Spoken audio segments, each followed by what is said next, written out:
Welcome into another Steelers Saturday Sit Down by Around the 412. I'm Zachary Smith. That is Tyler Weeks of Around the 412. Tyler, how are we feeling this morning? I'm feeling good. Excited for another Saturday of college football. Excited for a Sunday, a rare one. You only get a couple of these years where we get to watch football stress free because the Steelers are playing on Monday night against the Giants. It's one of those weekends that I feel like is underappreciated for not having to stress about your team on Sunday, and it has to Tyler, not be because of a bye week. here's the thing. They got Monday Night Football, then they got a bye week. So we got two in a row. Absolutely.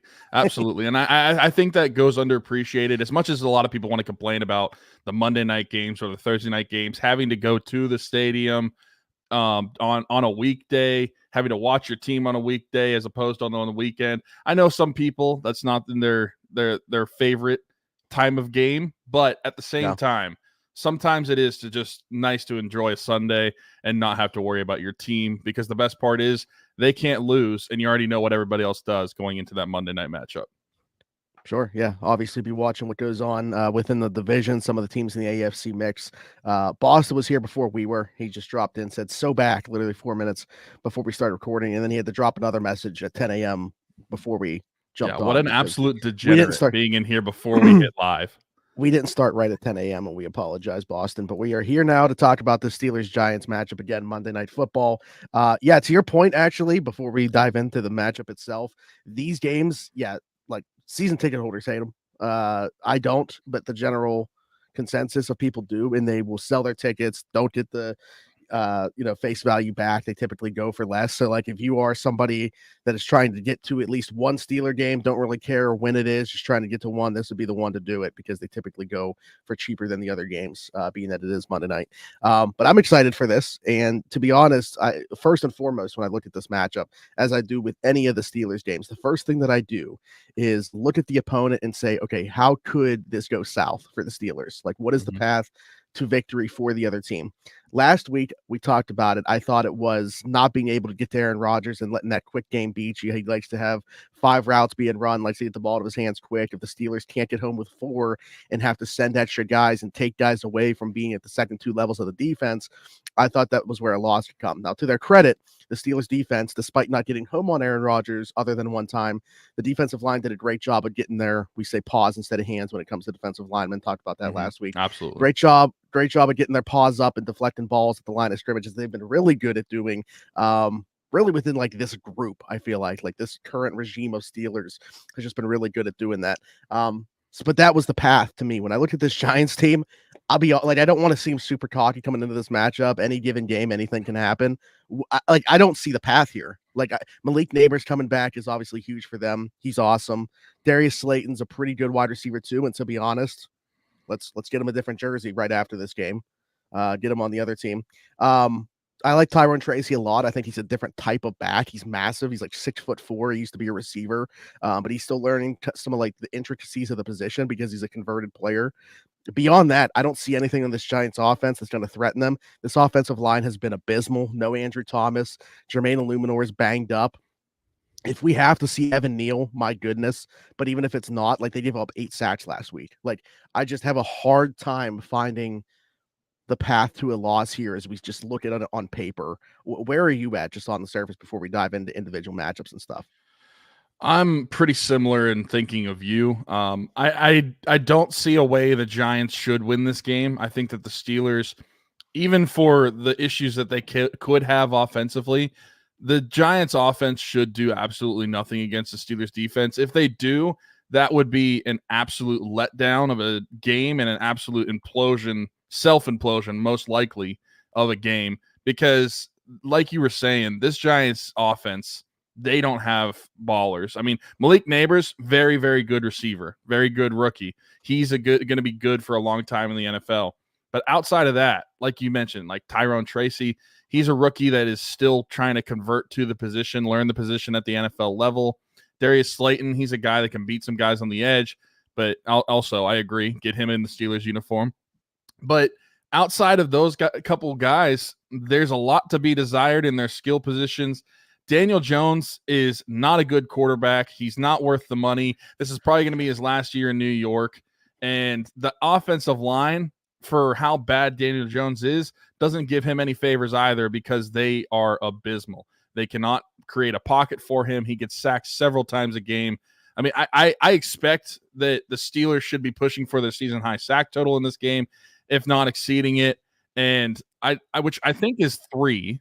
If I was I'm gonna say, what is that mistaken. number? Because if I I'm putting believe a it's number at, I believe it's yeah, 3, but I would like okay, to at least see 5 sacks in this game.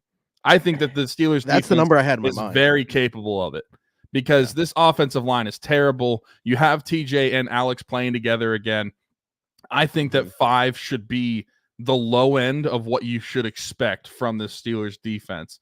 And like I mentioned, if you lose this game somehow with how bad the Giants offense is, that is going to be a self-inflicted case of a loss and have nothing to do with what the Giants are doing, because of how bad they are.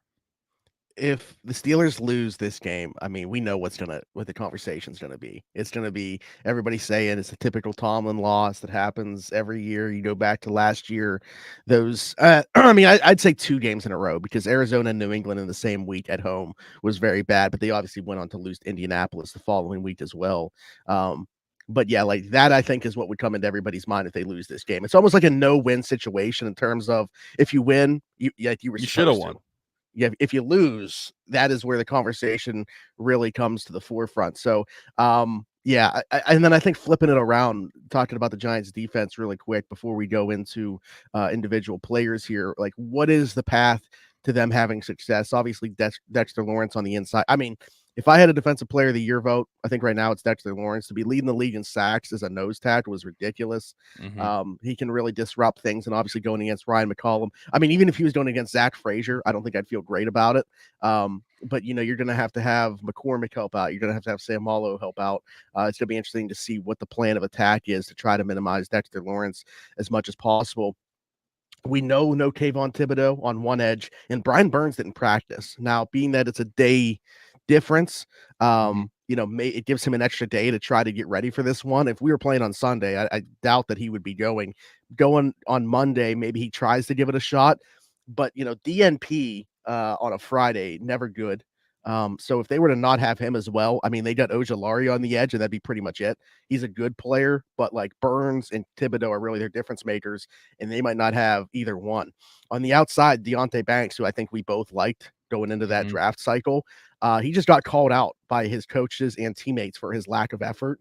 I mean, things are not going well right now for the Giants as an organization, besides Dexter Lawrence and Brian Burns, especially on the defense side of the ball, where that was their strength. They started out the year really well, but I just wonder now, with all this chatter, with these injuries, with all this noise surrounding them, if they're going to be able to keep that up. Where do you think the path to success is here for the Steelers offense against the Giants defense? Well, I can tell you one thing. It should not be in the middle of the offensive line, because I think Dexter Lawrence is the talent. Even if you double team him, I still don't think it's going to be enough. He can hold his ground in the middle of that defense, and I don't think that the Steelers offense is going to have a lot of success if they try to run towards him. So avoid the middle of the line on some of your runs, just because how much he can take over a game. You're actually calling for more Najee Harris toss plays. I am calling for more Najee Harris toss plays. People want to throw that out. I think everything needs to be to the outside with this one, because of what you were mentioning too. If they don't have Brian Burrs, Azeez Ojulari is probably their only competent edge defender at that point. I feel way more comfortable attacking the outside on this Giants defense than I do going onto the inside, where Dexter Lawrence is going to be wreaking havoc. And we want to talk about, I know we have to talk about matchups as well, but just to get into that one, we want to talk about someone who has to eat their Wheaties before this game. Ryan McCollum has to have the game of his life, and not only have the game of his life, the Steelers need to somehow give him some help, whether that is double teams or whether it is chipping on a block. Dexter Lawrence is an animal, and I don't want to understate that enough. He needs to be focused on by the Steelers offense in this game because of how impactful he can be. But attack the outside. The edge defenders for them, they are injured right now. Like you mentioned, Brian Burns might not play. And so if Ojulari is your best edge defender, I think that they could have some success going to the outside, even if that does mean more toss plays. And then air it out. I want to see the Steelers offense continue to air it out with Russell Wilson. Deonte Banks, I'm curious to see, like, has he shaded the top receiver every single time he actually he is the only cornerback in the NFL that's done it. And like every snap. Every single snap. Okay, so he's going to be following George, is what we're saying. And I think that in those matchups we saw last week, Russell Wilson, even though a few of those throws that George made plays on weren't that great of throws, Russell Wilson was just basically throwing it up, giving his guy a chance and saying, make a play on the ball. And in the case of George Pickens, he's a talent to be able to do that. If Deonte Banks is going to be covering him the entire time, getting called out by his coach, I'm curious to see how Deonte Banks is going to respond to that. If he's going to shirk away from that and kind of have an attitude this week, a la George Pickens sometimes, or is he going to take advantage of that, kind of like what we talked about last week with the matchup with George Pickens and who did we play last week? Oh, George Pickens and Sauce Gardner. I forgot which matchup we had.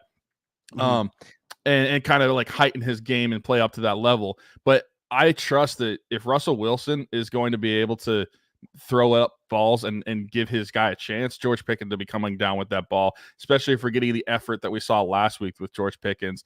And then I look at the rest of this Giants secondary, and I don't see any reason why guys like Pat Freiermuth, Calvin Austin, I mean, even Van Jefferson can't continue to find space and get open on this team. This is just not a good football team. They're not. Top to bottom, they've got some good individual players, but even defensively, they are not that great. I know statistically wise, they are top 10 in passing games or passing yards allowed in the NFL, and they're bottom 10 in rushing yards allowed in the game. But so they're kind of in the middle in total defense, but I just don't think that they are that good of a football team offensively, defensively. The Steelers should have their way with this one. And like I said, even offense, defense, if they don't, I think it's more self-implosion than the Giants actually doing some good things.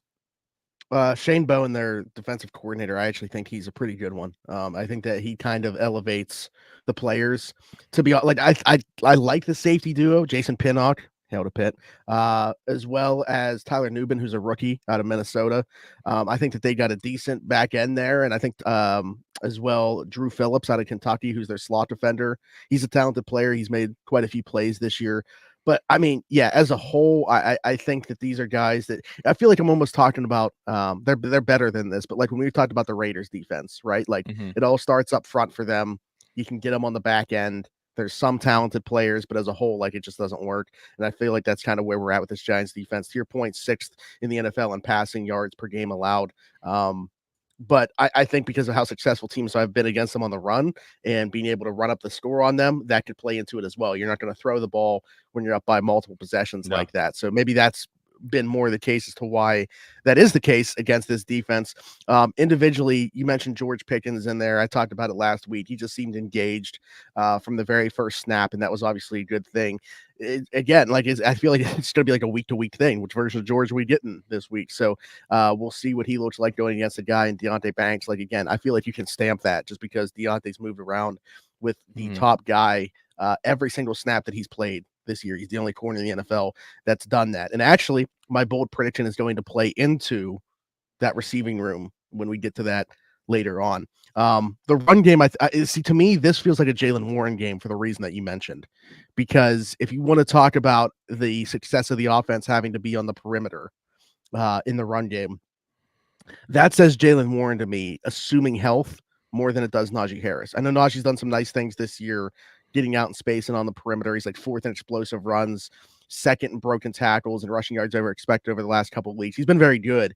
But like if you have both at full capacity, I lean towards this being seeming to me on paper like more of a Jaylen Warren game when I look at what the strengths and weaknesses are of this defense and where you can get them, whether that be actually running the football or an extension of the run game, whether it's getting Jaylen Warren out in space and some screens and doing stuff like that. Because okay, let's operate under the assumption they do have Brian Burns, a really talented pass rusher, and Ojulari, I feel like we can assume is going to get the better of Broderick Jones at some point.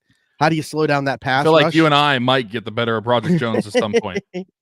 How do you slow down a good pass rush? The screen game, like get it out of Russ's hands quick and slow that pass rush down. So I feel like, to me, at least on the surface, I think this seems like a Jaylen Warren game. I think that's a good shout. I mentioned you're going to see more Najee Harris toss plays, which I'm sure you will, But not Jaylen Warren, I feel like since he's come back from injury, because of how good Najee Harris has been, has just kind of fallen by the wayside. But I don't think that's going to last forever. I don't think that's sustainable. I think if the Steelers want to operate to the highest degree, I want the Jaylen Warren to get more involvement in this offense because of the skill set he does have, being able to attack the outside the way he does, either on a toss play like Joel is mentioning, or on a screen pass, a bubble screen. I think that in the receiving game, that's something that the Steelers need to tap into with Jaylen Warren more this season. And I want to give Jaylen Warren credit and the benefit of the doubt more so, is that he's coming back from injury. In that first game back against the Raiders, I don't think he should have been playing, but I think the Steelers were just kind of desperate for running back bodies, and that's why you didn't see the involvement. Last week, the Jets, you saw a little bit more involvement, but I still don't think that Jaylen Warren was 100% healthy. This week, I think going into this, he gets that extra day. You're getting closer to a 100% Jaylen Warren, so that leads to more involvement with him. And like I mentioned, I think the Steelers are going to be having the best availability with Jaylen Warren and Najee Harris a full go. And I think that played into it, not just the injury, but also how well Najee Harris was running the football the last 2 weeks. They didn't really need Jaylen Warren on the field. You're not going to get that type of performance from Najee Harris game in and game out. And so I think that's a good shout that Jaylen Warren could be in here. Wired, Najee Harris toss plays. Woke, Jaylen Warren toss plays. Galaxy Brain, Justin Fields toss plays. I love this idea. The thing that I love about this most is there's no tired option. No, it's wired, woke, and Galaxy Brain. There's no. That's because we got good option. We got 3 good options. Tired would be, a Russell Wilson toss play. Russell Wilson keeper, yeah. I'm trying to think of what tired would be, but we mentioned that on the Steelers Around the 412 show that the Justin Fields should still have some sort of involvement in this offense because of how good of a skill set he is with his legs. I just don't think that's something that you can take away from your offense whenever you look at your skill sets and realize that up until he was taken out, he was the team's leading rusher. He had the most rushing touchdowns. I don't think it's smart to take that weapon away. And I'm not saying that we mentioned this before, he doesn't have to have a Taysom Hill-ish role, exactly what they do in New Orleans with him. But if you get into like 3rd and short, 4th and short, or if you get into goal line and you want to bring in Justin Fields in a, I guess, pseudo wildcat, even though he is a quarterback, I don't think that that's a bad idea. I think it's going to happen. I think that we haven't seen it take place yet because of the focus being so much on getting, Russell ready for that first game. And just understanding why is Boston. What did Jordan Addison do? why I don't know what Jordan Addison did. I know he plays well in Heinz Field though. Yeah, like that kind of threw me off. Like I'm sitting here thinking about the Justin Fields thing, and then I see Jordan Addison Steeler. Did he do something that says he wants out of Minnesota or something now? Probably deleted something or. Oh yeah, he put on his Instagram free with a picture of himself. So yeah, all right, there we go. Boston also said Justin Fields in on punt returns, to be honest. You got to find a way to use athleticism in some capacity within the offense. And again, I think that we see it more as we go on. It was just that first week was about getting Russell comfortable within the offense. Hadn't played football in 11 months, really, 10 months in a game. Yeah. So I think that's kind of where the focus was. Yeah, Addison Bird coming soon. But I think that you'll see it moving forward. Like going back to the way that last week played out. Like the QB sneak situation with Russell Wilson, I think that in most cases, like if that happens 2 weeks down the line, post-bye or something, that could be Justin Fields in that spot as opposed to Russell Wilson. I think situations where it's like 2 yards or fewer, if they're going for it on 4th down or even on 3rd down, maybe you throw Justin Fields in there to be the quarterback. He can obviously throw out of it too. You don't want it to be so obvious, an obvious run play. But I do think there's going to be a role for him in this offense as we go on. It just didn't happen last week because it was Russ's first start. Yeah, and I think that it would be smart for the Steelers to still utilize that. I don't think I can emphasize that enough because realistically, let's just take a look at the offense real quick. Who would you say, just as far as skill set goes, is a better offensive weapon than Justin Fields? I think, obviously, George Pickens is one. I think Pat Freiermuth is one. You look at the rest of the receivers and the pass catchers. Would you say anyone else is above Justin in Fields? terms of what? Just as an athlete, or what are you saying? Like an offensive weapon that you can utilize within your offense. Would you put anybody outside? Especially, I don't know like, I don't know if I'd put them above him, because he can also throw it. Like I feel like I guess that's true. That's true. Yeah, I feel like there's nobody that can do everything that he can. Like he can do a little bit of everything. Legitimately curious. I'm not saying this is a joke. Can he catch? Like, can he maybe line up and run some routes at times too? Like, I mean, how diverse can we get with this thing? I'd be curious. I wonder if they are experimenting with it in practice at all. That would be going full Taysom Hill, by the way. You're just you'd be making Justin Fields a tight end. And then you're going to be having fantasy owners say, we need ESPN and Yahoo to update their players. We need him listed as a tight end. What are we doing here? I think it'd be smart to get the involvement, but realistically, that's not going to happen in this game. Probably not. No. I don't see that at all. I like go on. This started with a Jaylen Warren conversation, by the way, mm-hmm. but I do think Jaylen Warren could have a big game in this one. I think he's getting closer to fully healthy, and I think, like I mentioned, the Steelers' offense wants to utilize both him and Najee. Najee's just had 2 great games, but you're not necessarily going to see that in this one, especially like if the Steelers continue to attack the middle of the field with the run game. With, like I mentioned, with Dexter Lawrence, you never know what that's going to be. Ryan McCollum, as I mentioned, needs to have a huge game, and they need to attack him, probably double teams the entire night. But we'll see how that goes. Hello, Claude. How we doing? If you're just joining, be sure to like, subscribe, hit that notification bell, hit us in the comments. Ask any questions about this matchup that you might have as well. I don't know. I just keep going back to, like, what is the path here for this team? Look at Matt. I mean, Matt's very bullish. Matt is saying what I said in the beginning. If there's no reason the Steelers should lose this game, the game should not be in doubt.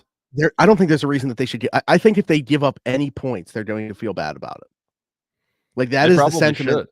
That is the sentiment that, like, Allen has shared as coming from that locker room.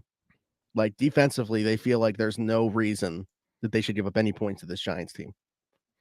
And that's probably true. And when you look at a mixture of their offensive line, their quarterback play, their lack of weapons offensively, like we mentioned, they've got a couple good players: Malik Neighbors, Darius Slayton, and then you have Tyrone Tracy that is playing well and better than someone in his position probably would early on. Like being a transition wide receiver to a running back and then having to do that at the NFL, still figuring out the position. And on this team, he's doing better than one thought he would. But there is absolutely no reason why this Giants offense should be able to do anything. I mean, they shouldn't cross midfield. Let's be honest. We should not see them cross midfield. If they do, that should be a letdown for the Steelers defense. Yeah, man. Yeah, like I'm trying to cross midfield. It needs to be Daniel Jones on a prayer, just chucking it up to Malik Neighbors, and somehow he got lost in coverage. I don't think that they're worse than the Patriots last year, though. In terms of, like, at least they have Malik Neighbors, Darius Slayton, Theo Johnson's a pretty good first-year tight end at Penn State. I think that there was nothing on the Patriots last year, and that team came in here and won, and they shouldn't have. But I'm just saying, like, it's happened. So it's while it's hard for me to see the path, like I don't take anybody lightly. Also, good. Don't doubt your Steelers. Says Kennedy. We got called out by my wife last week for our. Well, I want to call your wife out because why is her last name not Weeks on her Gmail, YouTube, That's whatever? True. Maybe this is a burner. But anyways, yeah, I just keep going back to that. Like, I'm trying to find the ways that the Giants could win this football game and thinking, how do we neutralize this? And it really is Dexter Lawrence and Malik Neighbors to me. That's it. Yeah, I agree with that. I mean, offensively for the Giants, I don't think that they're going to be able to run the football. And I think the success that they could see in the pass game is just Daniel Jones getting the ball out quick, and he happens to hit his throws. I think that the Steelers' defensive front is too good to for that offensive line. I think that if Daniel Jones holds on to the ball too long, that's going to be a detriment for him the entire night. If he gets the ball out quick, makes his throws, that could like dink and dash the Steelers defense. And then defensively, letting Dexter Lawrence, like you mentioned, like letting him take over the game, because that's a realistic possibility. If the offensive line has a terrible game, that could be a problem for the Steelers. But even if the Steelers struggle to put up points, I look to the defense and say there's no reason that the Steelers, if the game ended 7-0, I don't think the Steelers defense should look down upon that, because that's realistically where I'm looking at this game. No matter what the offense does, the Steelers defense should just take over this game. They might what if they score? I mean, they might do enough on their own. I mean, we might get a what game was it earlier this year? Was that the Falcons game, first game of the year, that we had a defensive score? Did they score on defense? I'm trying, or maybe they just set up the offense in good field position. I don't know. I'm trying to. Why don't I remember that? Maybe I'm thinking of a different game. Maybe I'm thinking of a different season. I think they just kicked. Yeah, I think that they just kicked 6 field goals. Oh yeah, that's true. That's true. Yeah.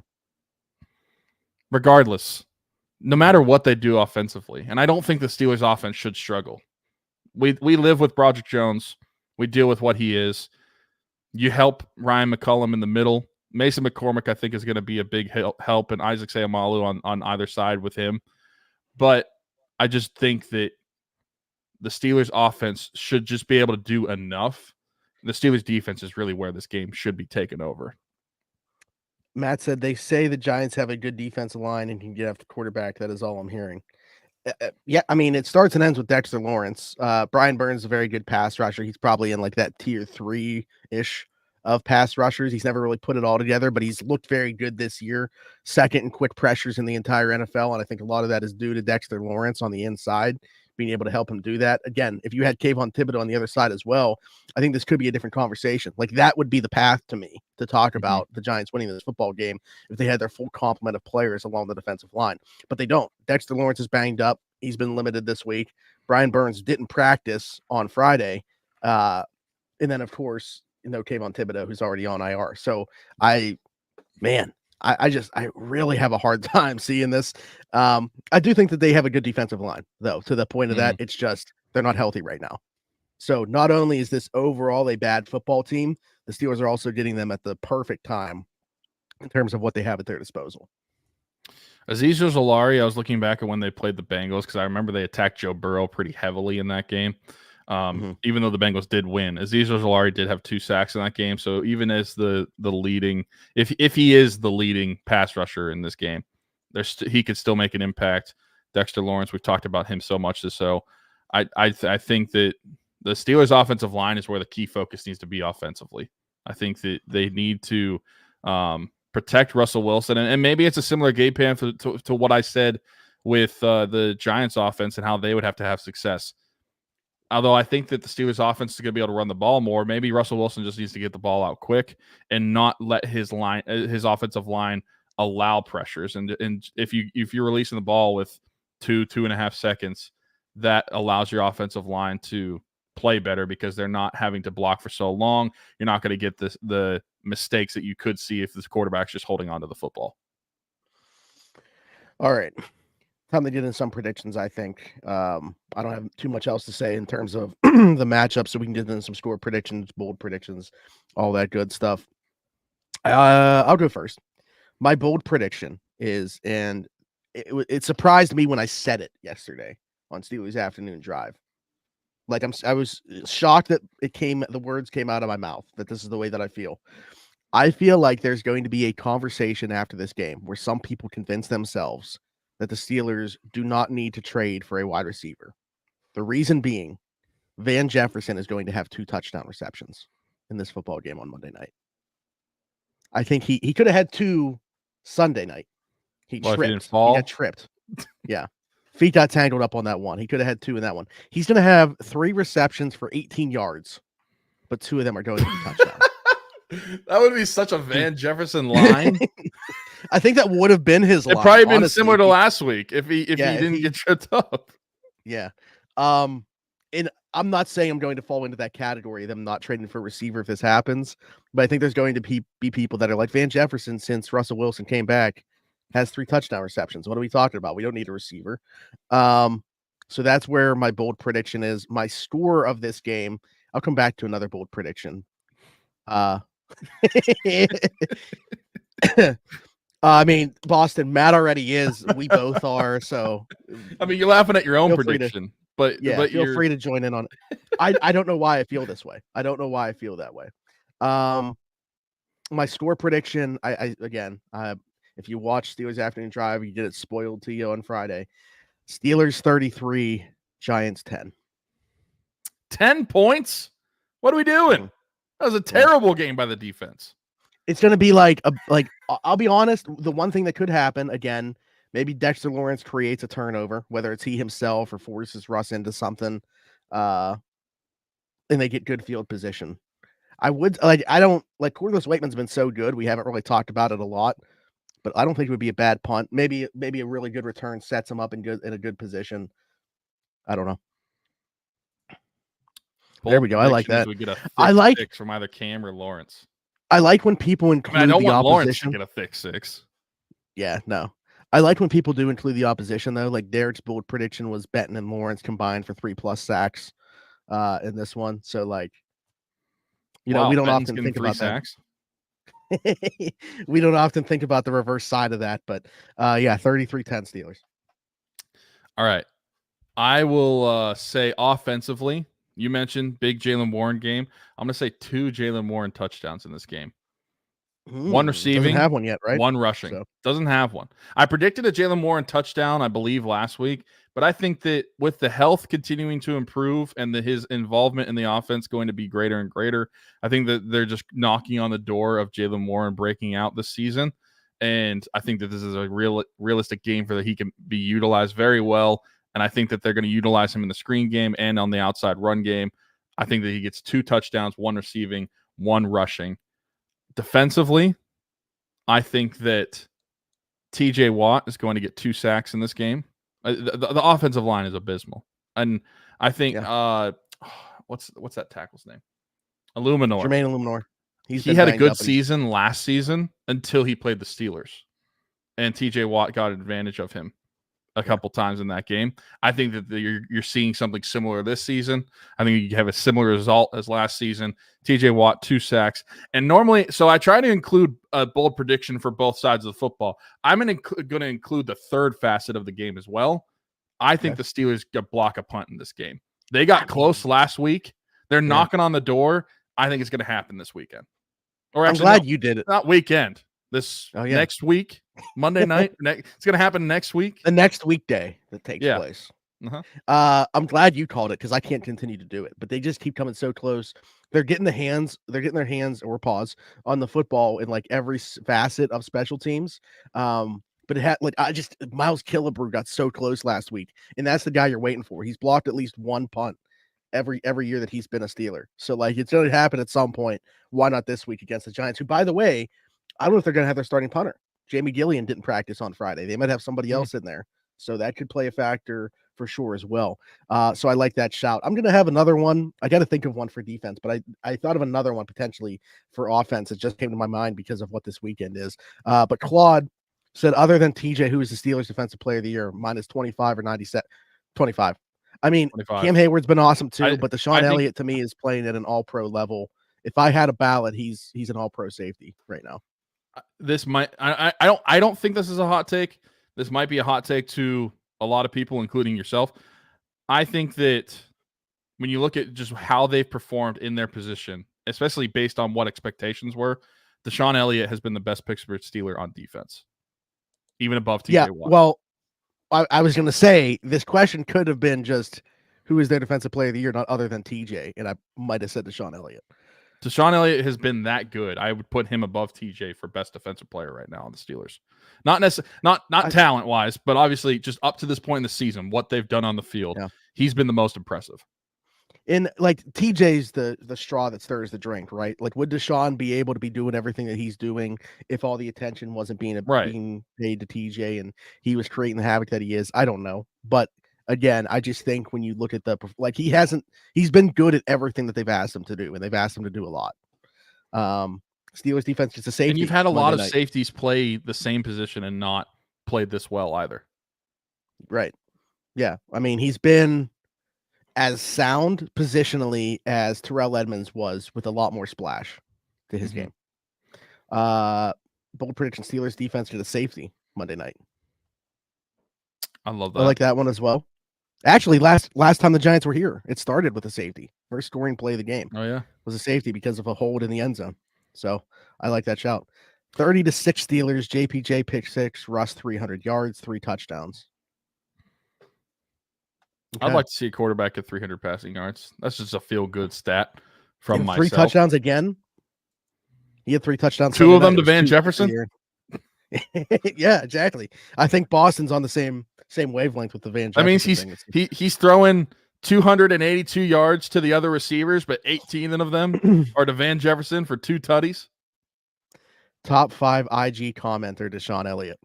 Yeah, he's nuts. He is wild on Instagram. But hey, whatever is working, don't change a thing, Deshaun Elliott, about whatever you're doing, on or off the field. So keep doing what you're doing. I just realized I didn't give a score prediction, by the way. Oh yeah, go ahead. 31-3. Okay. These are laughers.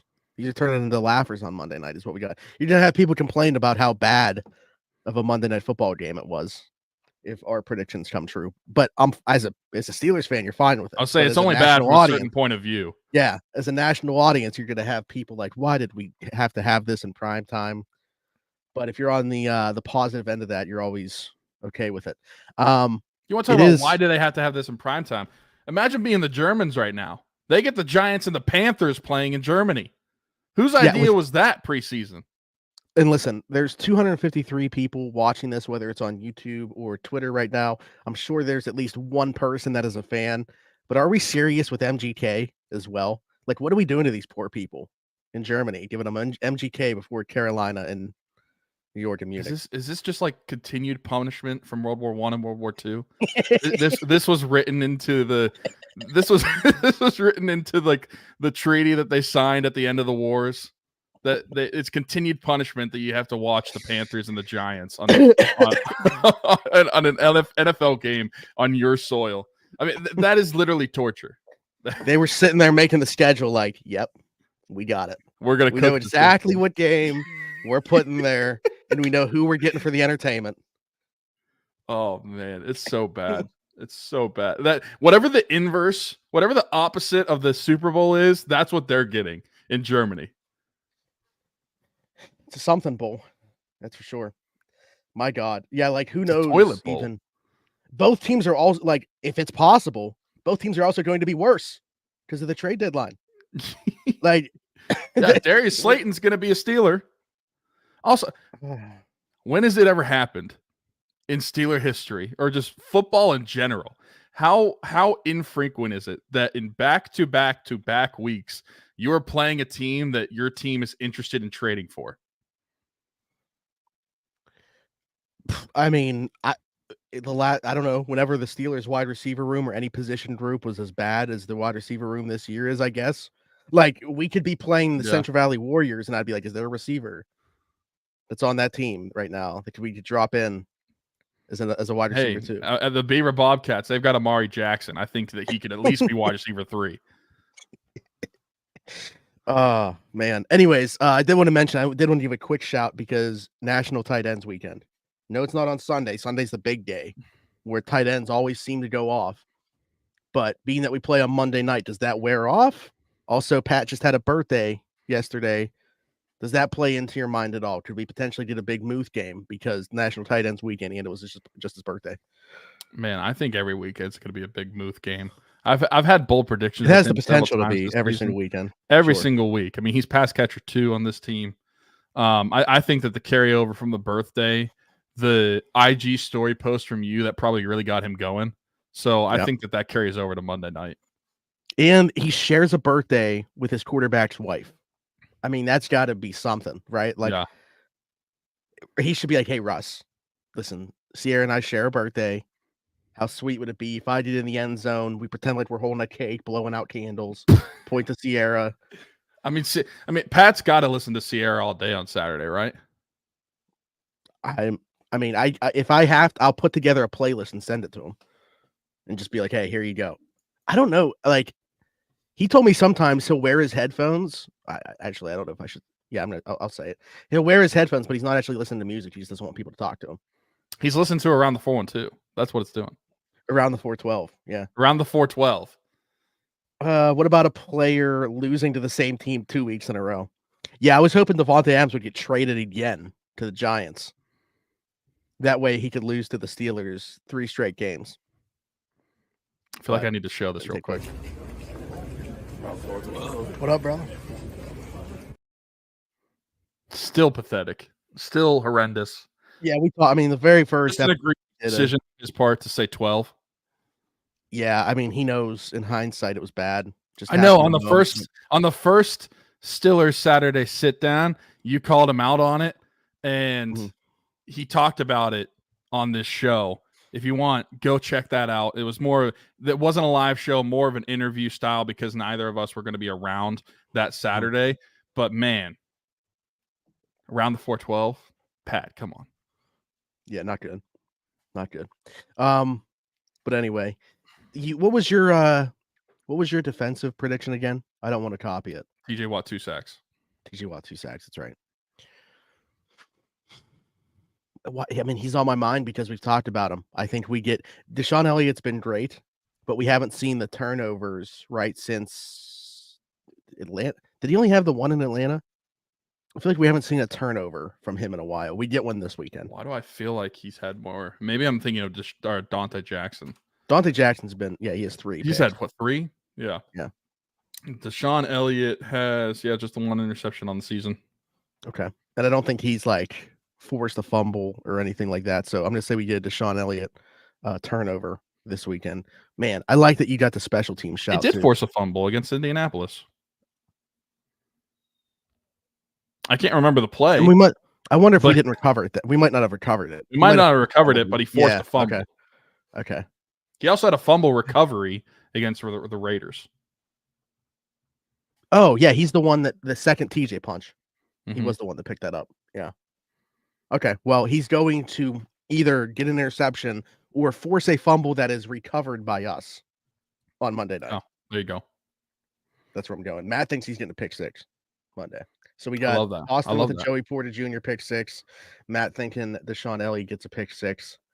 Good stuff, as always. Any closing thoughts? Minka INT. I mean, it's been what, 18 games? So, dude, that's crazy. That's crazy that it's been that long. But at the same time, when you're not thrown to half the time, it makes sense somewhat. You'd still like to see some plays on the ball, but sure. Closing thoughts. I'll just reiterate it again. Steelers, this should not be a game where it's ever in question. The defense should take this one over. The offense of the Giants is terrible. Steelers offense, even if they just do the minimal effort and just do enough to win the game, I still think that should be the case in this one. I think it should be a classic defense wins you the football game. Offense is just taking advantage of what the defense is giving you. And Daniel Jones should be benched after this one, and the Giants should claim that he is not going to be the quarterback moving forward. And I think that they're going to move on from him after this season.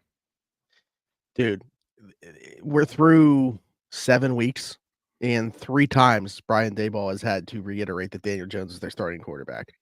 Like, that's not good. I honestly, I would have made the switch. I think they would, if it was my team. What I would want them to do is play Drew Lock right now, at least until the bye, see what he's giving you. I don't think Drew Lock's the answer, but I think you at least turn him. But yeah, I think that you at least turn the keys over to him to try to evaluate your offense better. Yeah. And like get a better idea for what you have to try to stabilize the quarterback position. If it starts going south there, and again, I don't think this guy's the answer, but see what Tommy DeVito can do for you for the rest of the season just because he's a younger option. Maybe something pops there. And then, you turn it over next year. You draft a quarterback. I mean, Tommy DeVito was something of legend last season for a couple of weeks. Yeah. Why? I don't know. But that did happen. Why? Because he's like a New York Italian kind of guy. I mean, he's that kind of player. Playing in New Jersey, though, not playing in New York. Mm-hmm. I put up a picture and I said Tommy DeVito once his football career is done. And it was that Sally Slices from TikTok, the pizza dude. Matt agrees Danny is done. Win the game. Yeah, win the game with no major injuries. And that'll be a good Monday. Also, the Giants were the other team with Russ, and he never got out of Pittsburgh. It was like the opposite of the Mike Williams situation for us. Mike Williams never got to us because he never got out of New Jersey. In this case, maybe he'll get to us. Russ never made his way there in a week or two, because we still have a couple weeks to the NFL trade deadline, like a week, or at least like a little less. A week from Tuesday. It's a week from so a week and a half. Mm-hmm. So we'll see how that goes, but we appreciate y'all in the chat. Keep commenting because this thing is going to be posted as a video once the live chat is done, and we can go back and look at those and interact. Let us know your score predictions, a bold prediction, all that good stuff. Be sure to like, subscribe, hit that notification bell here so you don't miss a live stream, miss a video, miss a podcast, everything that gets posted right here. Check out the description, all of our sponsors and year 7 of Rocking Around the 412 going on. Every single penny donated to that goes directly to providing Christmas in the 724 and 412 area codes for kids that otherwise would not have that type of Christmas. And then the last 3 years partnering up with the East Rochester Salvation Army in the name of our late friend Dalton Keene to adopt as many tags as possible and give them the Christmas that they deserve as well. I think that's it. So other than that, like I said, keep commenting, keep that stuff rolling. We'll see you guys. Oh wait, no, we got a bye week. We won't be here Saturday. Dang. Unless we just want to be degenerates on a Saturday morning. I don't know what we talk about, especially being that we're still doing an episode in the middle of the week. So I would say, unless for whatever reason we decide randomly, maybe they trade for a receiver. Okay, maybe we can do. If they trade for a receiver before Saturday, we will be here for an episode that I assume wouldn't be as long, but we'll still be here for another Steelers Saturday sit down. And then, of course, they head to Washington following the bye, and then they get into the meat of the schedule with the division. So again, like, subscribe, hit that notification bell. For Tyler, for Smitty, this has been Around the 412 Steelers Saturday sit down. We'll see you next time. Bye-bye.